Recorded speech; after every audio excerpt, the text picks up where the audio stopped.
Well, we are inching toward the finish line of the 2024 legislative session. For 3 months, our elected officials pitched and voted on bills that will impact your everyday life.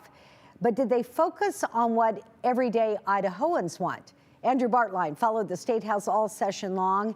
Andrew, what is the final grade here? Well, there's a little bit up to interpretation, Carolyn, but we do know that the people say what they want through the Boise State Public Policy Survey, documents this year to year, and the scorecard comes back with some mixed marks. The top 3 topics Idahoans wanted addressed this session settled on education, jobs in the economy, and housing. A trio that tends to be timeless. And so in many ways it makes sense that these continue to be really key issues that people care about. Jacqueline Kettler is a political scientist at Boise State. That really kind of swamped a whole lot of other things. Lawmakers got creative for the second consecutive session, checking off 2 boxes in one. Investing $125 million ongoing sales tax dollars in school facilities. It both benefits education and lessens local property tax burden across the state. It also slightly lowers the state income tax rate. But the ask for more affordable housing may have backfired. We're going to overrule, we're going to preempt the ability of local governments to do that. City ordinances to cap application fees, slow rent hikes, or even ensure equal treatment based on economic status, they're all gone. But it's an election year, and Kettler says that gives power back to the unhappy voter. If they believe the legislature hasn't addressed some of their key priorities, well then how do they hold those incumbents accountable?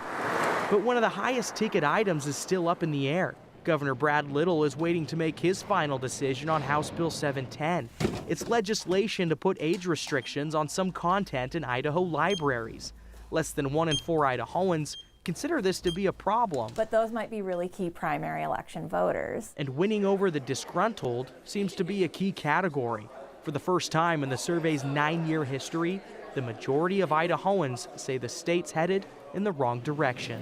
And that number may be exacerbated by the legislature's failure to pass tax credits for private school tuition, a policy favored by the plurality. And history shows it has consequences. Last primary, there were some incumbents that were defeated partially about school choice measures and their opposition to proposals for things like school vouchers. The legislature is at recess until next Wednesday. That gives Governor Brad Little time to weigh his signature and veto on key legislation, including that library bill. And additionally, the final budgets too, Carolyn, which is mandatory work that needs to be fixed in the event of a veto for the legislature to sine die. A lot of major decisions still left. Thank you so much for that.